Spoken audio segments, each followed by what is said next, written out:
That's why I'm here. So I will not say much because people who advise me are here. Yeah. So they will have an opportunity to speak and participate. Mine, as I was also requested that as soon as I'm done, I must leave to Poch and address another meeting.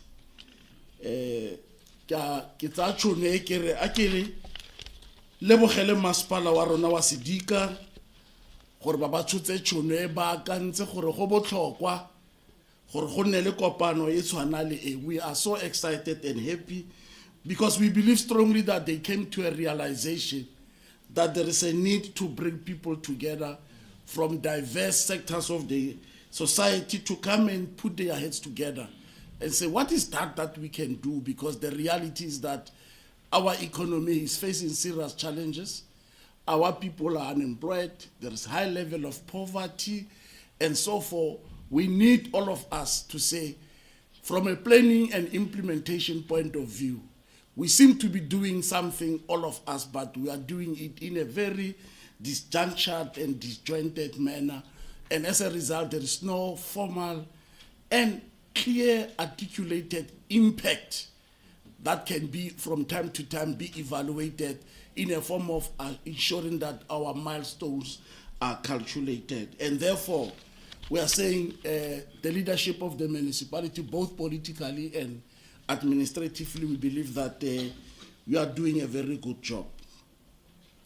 But it gives me a great pleasure and honor to stand before you today and address this important gathering, the Bojanala Platinum District Municipality Economic Development Symposium.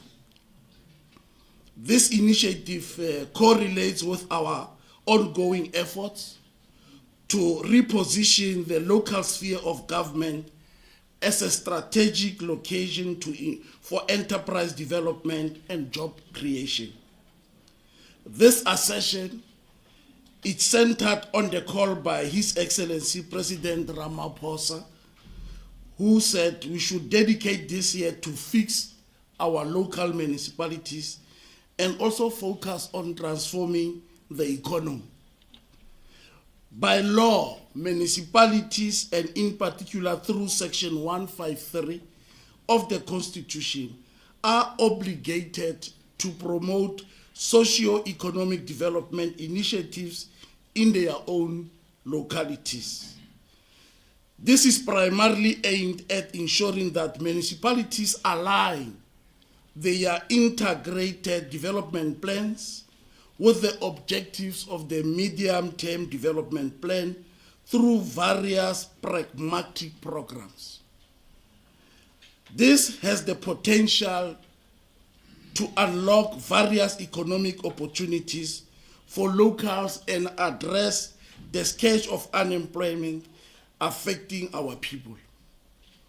Program Director, the extended unemployment in our province still hovers around 50%, and economic growth has been extremely pedestrian over a considerable length of time. In our engagement with the residents of our province through various mediums and platforms, they have elevated service delivery, economic growth, job creation as apex priorities of our communities. Hence the need to heed to the call by the President that says expedite provision of services by fixing our municipalities and transform the economy through various initiatives. Therefore, it is of critical importance that different social partners, including business, is mobilized to actively and concretely support and contribute towards the translation of this call into a living experience for our communities. It is common knowledge that the Northwest Province is endowed with vast mineral resources. This district in particular forms part and parcel of the world's largest platinum group matters. The paradox of this wealth, however, is that the level of unemployment, poverty, and underdevelopment are not reflected of that. This implies that, generally speaking, the populate benefit is generally disproportionate from this immense wealth. This requires of all of us to seriously consider this phenomenon, which academics, scholars, and policy makers, they define it as a resource scarce. We must bolster our efforts in our continuous endeavors to correct this imbalance. While mining contributes a high percentage of about 25 to 28% in terms of job creation, this does not correspond with our endowments. We note the positivity contribution that mines are making in our province, particularly through various job creation initiatives, as well as implementation of our social and labor plans and corporate social investment that contributes towards the development of our communities in our province. I'm aware that some mining companies, they go beyond their legal requirements and prescripts to change the lives of the people in this province. However, we need to move with speed and focus immensely on beneficiation. This is the very important thing. Once we acknowledge what they are doing, we need to keep focus on beneficiation. And I think this is an area where little progress has been made in our province.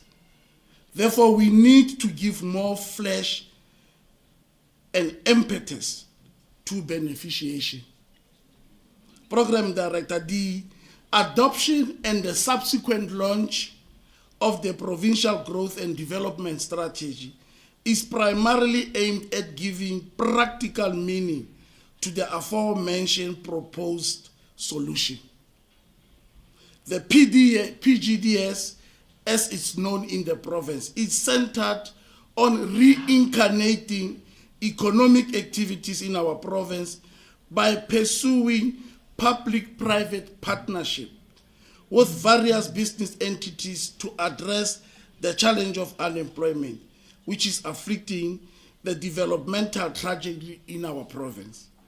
Through this strategy, this province is pushing for the advancement of industrialization to maximize beneficiation in the district.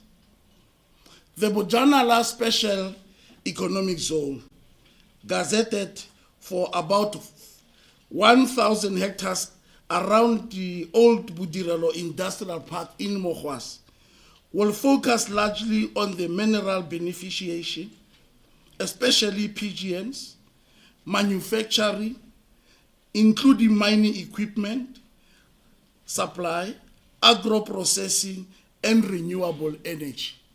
So those are the areas that we are going to focus on. High on the agenda of the ECZ is the, like I said, the mineral beneficiation, an industrial zone, a logistic park, an investment in information and communications technology. The project is pitched to create about 2,500 jobs and attract 8 billion in investment. So the MEC will come later this afternoon and give more detail and flesh, even including the status of licensing. But where we are of the view that we are already done. We are just waiting for the launch of the licensing of the SEZ in Bojanala. The strategy explicitly aims for a development zone that will culminate in the creation of a manufacturing sector to reduce the dependency on primary sectors such as agriculture and mining. Agriculture, however, still remains the second strategic pillar of our economy, especially in the less mined local municipalities. This province, diverse climatic zone, enables a large-scale maize production, livestock farming, and horticulture, creating scope for investment in agro-processing, packaging, and distribution. This will benefit the residents in Moses Kotane and Moretele, where various agricultural produce are still major livelihood sources for residents and emerging farmers. Through the Bojanala heritage route, we can promote cultural heritage and economic growth opportunities. Sun City, Pilanesberg National Park, Magaliesberg, the biosphere, and the mining heritage sites around Marikana and Rustenburg, as well as the refurbishment of the Pilanesberg Airport, is strategically positioned to drive hospitality, craft, and conservation jobs. As I conclude, Program Director, I would like to urge business entities, particularly the mines, operating in the district to support the Northwest Provincial Government through its accelerated service delivery plan known as Tunza Lerole. The latter is aimed at restoring and improving municipal services like water, refuse removal, lighting, sealing of potholes, and better sanitation. Water will remain a scarce commodity in the province for a considerable time. It will be a cruel irony and misnomer to notice a mine that utilizes huge amounts and volumes of water in its operation, while the people in the neighboring communities, they go for days and months without water, this precious resource. Mines, again, should work with communities to ensure collaboration in solving other community challenges where they are making business around such communities. Another area government and mines should demonstrate commitment on is the sourcing of goods and services from the previously disadvantaged. You see, you can't have a mine where the community around that mine are not economically and impactfully engaged from an economic point of view, especially from supply, delivery, and sourcing. And these things are coming from Johannesburg, are coming from Pretoria. Besides formal employment of the community around, are we empowering into small business around? Are we developing business people around to become serious business people? Are we also creating diversified business around our area in preparation for what is called a post-mining economy? Because at some point, whether after 50 years, 60 years, 100 years, that mine at some point will not be economically active. How are we preparing ourselves for a post-mining economy? And our people, are they engaged meaningfully, economically to benefit in that area? So that we must not be left with distressed communities after the mine has been closed. We need to pay attention to this issue. It remains a source of conflict between mines and the business forums. As the President has instructed, we want to work towards the realization of what is called a social compact between government, business, labor, and civil society. Mining will constitute a significant player in this regard, and with my continuous engagement with the mining houses and other economic role players, I'm positive that if we join hands and we shall overcome the current challenges and continue to build a better life for all. It is also important that in this area, we focus, as we plan and engage, how are we going to use biodiversity in this area to the benefit of our communities? How are we going to use our relationship with the Mokgosi, who are having land which is in the protected areas, to the benefit of our own communities? We are also looking at very potential engagements around probably having a gambling license coming into this area. I know there are such intentions. We also said, can we scope that? Can we extend the scope of that and look at possible horse racing as another initiative that goes with gambling licensing and so on, casino and so forth. Those are initiatives that we can look at, and I'm told that the Madibeng Hartbeespoort Sport area is positioning itself for such an initiative. It's also important as a municipality, how do we leverage between ourselves and these mines in as far as ensuring that we keep the smelters alive in this area to make sure that our people are continuously to be employed. And we have engaged the Minister of Electricity, and the positive response from his office is encouraging, so that we keep our business here for mining, especially on the smelters and so on. We are very happy because we believe that this will create, as you live here, a very practical meaning of our intervention, so that we should not have a talk show and have a document which is going to gather dust and is unable to be implemented. We want a realistic, practical, and a meaningful plan. And as I said, in all the platforms, all these things must be premised, major, on our provincial growth and development strategy. Thank you very much for the opportunity. Both a privilege and honor to address the Bojanala district convened under the theme charting a new economic consensus for the recovery and rebuilding of Bojanala district, close quote.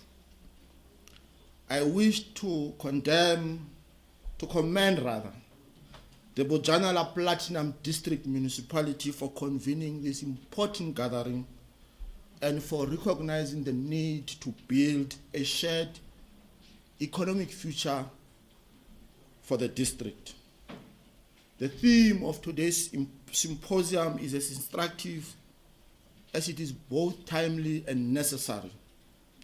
It recognizes that sustainable economic development requires more than good intentions. It requires a common diagnosis of our challenges, a shared understanding of our opportunities, and collective commitment to implementation.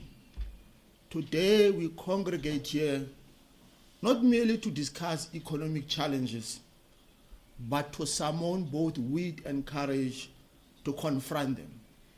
We gather to chart a new growth path, investment, industrialization, job creation, and inclusive development.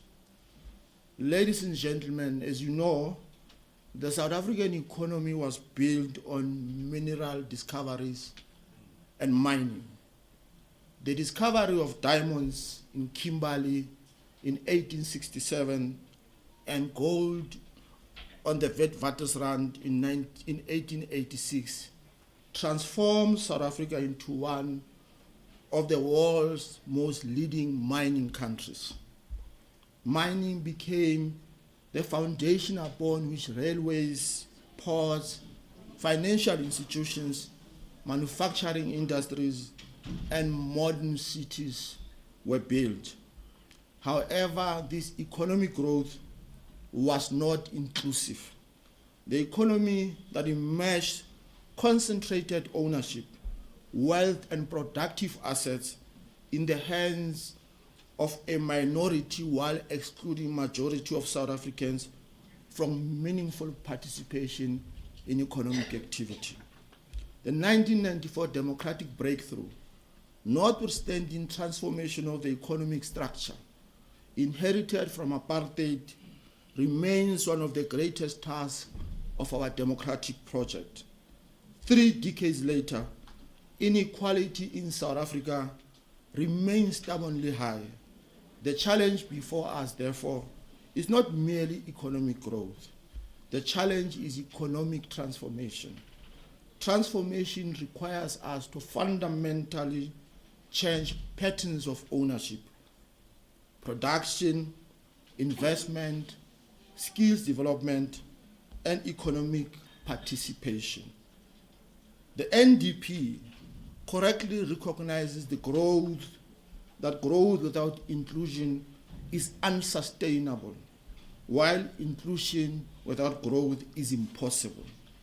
It is therefore perfectly obvious that South Africa requires both growth and transformation.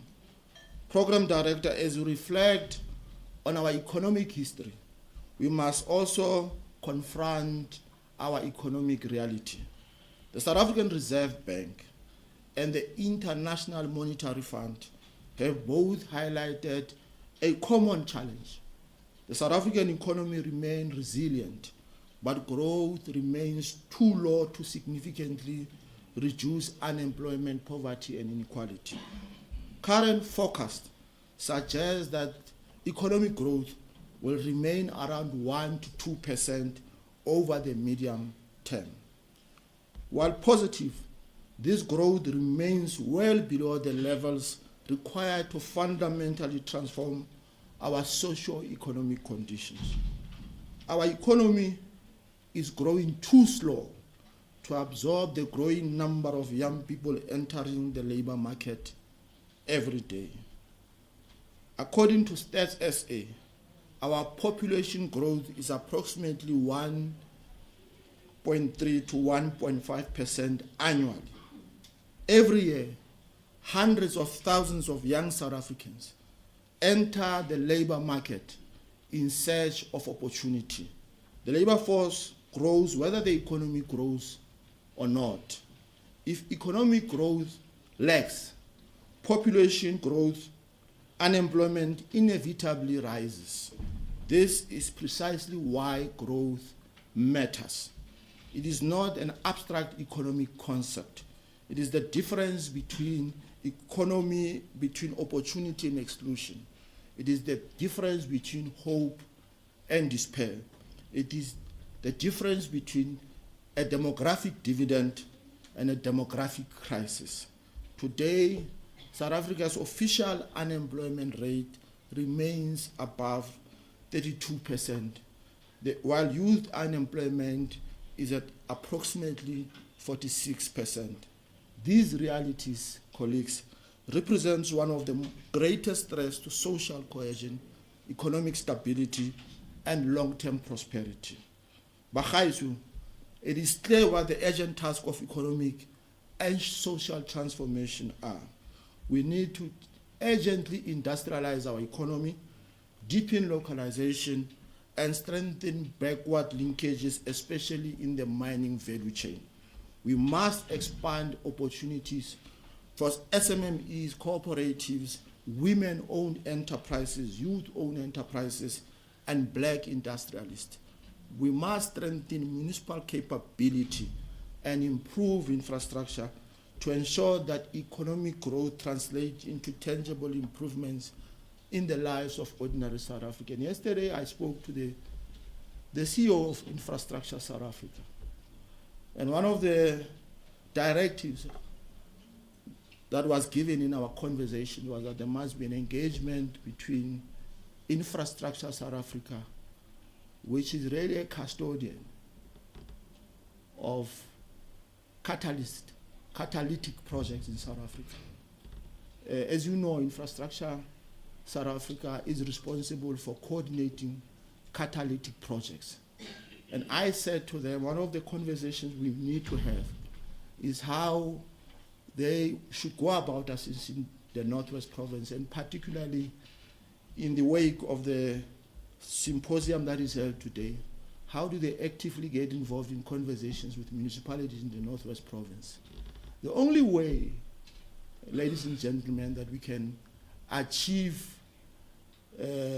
real fundamental change in the lives of our ordinary South Africans is to invest in agriculture, is to invest in telecommunication, is to invest in water infrastructure, is to invest in energy infrastructure.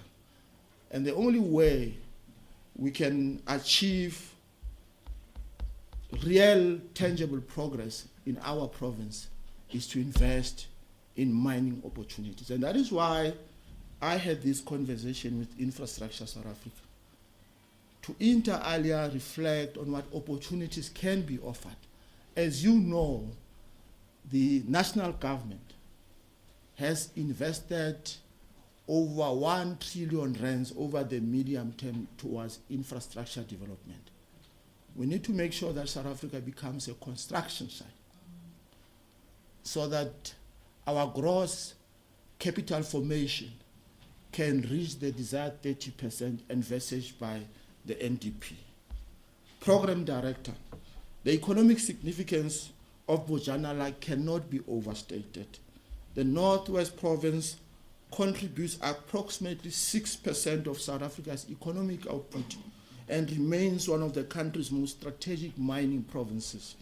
Bojanala is globally recognized as one of the most important platinum producing regions in the world. The district is endowed with some of the largest platinum group metal reserves on earth. Every year, billions of rands worth of mineral wealth are extracted from this region and exported to markets across the globe. Mining remains the dominant economic sector in Bojanala and contributes to drive economic output, exports, investment, and employment. A fundamental question, therefore, is how do we ensure that the wealth extracted from beneath our soil creates sustainable prosperity above the soil? How do we ensure that mining communities become centers of development rather than mere sites of extraction? How do we ensure that future generations inherit thriving economies rather than depleted resources? These are the questions that should guide our deliberations today. For decades, many rich regions across the world have functioned as extraction economies. Raw materials are extracted and transported elsewhere in the world for processing, manufacturing, and export. The value addition takes place elsewhere. The industrialization takes place elsewhere. The jobs are created elsewhere. The future of Bojanala cannot be limited to this model. Mining must become the foundation upon which we build a diversified and industrialized economy. The most successful resource economies in the world have used mining as a catalyst for manufacturing, engineering services, logistic hubs, and research institutions. Mining must therefore become a catalyst for structural transformation.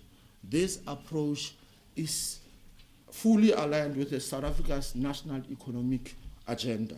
The National Development Plan calls for an economy that is more inclusive, diversified, and employment intensive. The South African country investment strategy recognizes that investment is a prerequisite for inclusive growth and seeks to position South Africa as a preferred destination for domestic and foreign investment. The strategy aligns investment promotion with the National Development Plan, the Economic Reconstruction and Recovery Plan, the Reimagine Industrial Strategy, Industrial Policy Action Plan, Sector Masters Plan, and the District Development Model. It identifies key sectors that must drive South Africa's next phase of growth, including manufacturing, mining, transport and logistics, agriculture and agro-processing, energy and business services. This symposium, therefore, has to think very deeply and carefully about how Bojanala positions itself. Ladies and gentlemen, South Africa remains Africa's most diversified economies, with sophisticated financial markets, world-class industrial infrastructure, strategic access to continental markets through the African Continental Free Trade Area, and a mineral endowment that is critical to the global green energy transition. The future of economic development, therefore, will largely be driven by the 3Ds: decarbonization, diversification, and digitalization. One of the most important indicators of the long-term economic development is gross fixed capital formation, which I've earlier alluded to. Gross fixed capital formation measures investment in productive assets such as infrastructure, factories, industrial facilities, machinery, logistic networks, telecommunication systems, and energy infrastructure. Program Director, South Africa's gross fixed capital formation currently stands at approximately 15% of the GDP. This remains substantially below the levels achieved by a rapidly growing economy and far below the national development target of 30% of GDP by 2030. No country has achieved industrialization, structural transformation, and high economic growth without significantly increasing investment levels. Countries that persistently achieve growth rate above 5% generally sustain investment rates of between 25 and 35% of GDP. Increasing gross fixed capital formation is therefore not a simply a national objective, rather, it is an economic imperative. The reality we must confront is that the fiscus cannot close South African investment gap alone. Government remains a critical investor in infrastructure, in education, in healthcare, and in social development. However, the scale of investment required to transform our economy exceeds the resources available through the national budget. The future of development, colleagues, of development financing will therefore require stronger partnership between public and private sectors. It will require innovative financial investment mechanism capable of mobilizing capital at scale. Across the world, successful economies increasingly utilize blended finance, infrastructure funds, public-private partnerships, development finance institutions, pension fund investment, climate finance institutions, green bonds, and catalytic capital to crowd in private investment. South Africa must pursue the same path. Government must lead. However, it cannot act alone. Municipalities must improve project preparation and implement capacity. Social partners must align around a common investment. Economic transformation, colleagues, will ultimately depend on our collective ability to mobilize investment at scale. One of the most important lessons from successful developing economies is that transformation does not happen by accident. It is driven by deliberate investment in catalytic projects that unlock growth across multiple sectors of the economy. Network industries such as energy, water, transport, logistics, telecommunications, and digital infrastructure are not simply sectors of the economy. They are enablers of all economic activities. I have a proposition to this symposium that catalytic infrastructure investment must become a central pillar of the Bojanala economic blueprint. We must deeply identify projects with the highest economic multiplier effect. We must intentionally seek the projects that fundamentally alter the trajectory of the district economy. For Bojanala, these catalytic projects could include strategic water infrastructure, energy projects, logistic corridors, industrial parks, equipment manufacturing, digital infrastructure, artisan development centers, innovation hubs, and mineral beneficiation facilities. In this regard, Bojanala possesses a unique advantage. The district hosts some of the country's largest mining companies. Collectively, these mining companies invest through the social and labor plans in enterprise development initiatives and community development programs. The question we must ask is whether these investments are sufficiently coordinated and aligned to a long-term development vision. Too often, social and labor plan investment are fragmented across numerous projects that deliver limited long-term economic impact. The time has come to rethink this approach and making this proposition fully aware that mining is a national competency. They should become strategic development instruments. The next generation of social and labor plans should increasingly focus on catalytic social and economic infrastructure that unlocks sustainable development and growth. If aligned with the district development model and the district economic blueprint, this investment can support strategic water infrastructure, renewable energy projects, industrial parks, artisan academies, supplier development hubs, digital infrastructure, and innovation centers. The objective should be to leverage every rand invested into social and labor plans to crowd in additional public and private sector investment. The outcomes of this symposium must be more than a discussion document. It must be a practical and implementable district economic blueprint. The Bojanala economic blueprint must articulate a clear pathway towards industrialization, localization, investment attraction, economic diversification, and job creation. It should be fully aligned with the National Development Plan, the District Development Model, the Provincial Growth and Development Strategy, South Africa's Investment Strategy, and the National Industrialization Strategy. Such alignment will enable Bojanala to leverage national programs and attract strategic investment. The minerals beneath our soil have given us a competitive advantage. Let this symposium mark the beginning of a new economic consensus. The residents of Bojanala deserve nothing less. Ke a leboga. I thank you.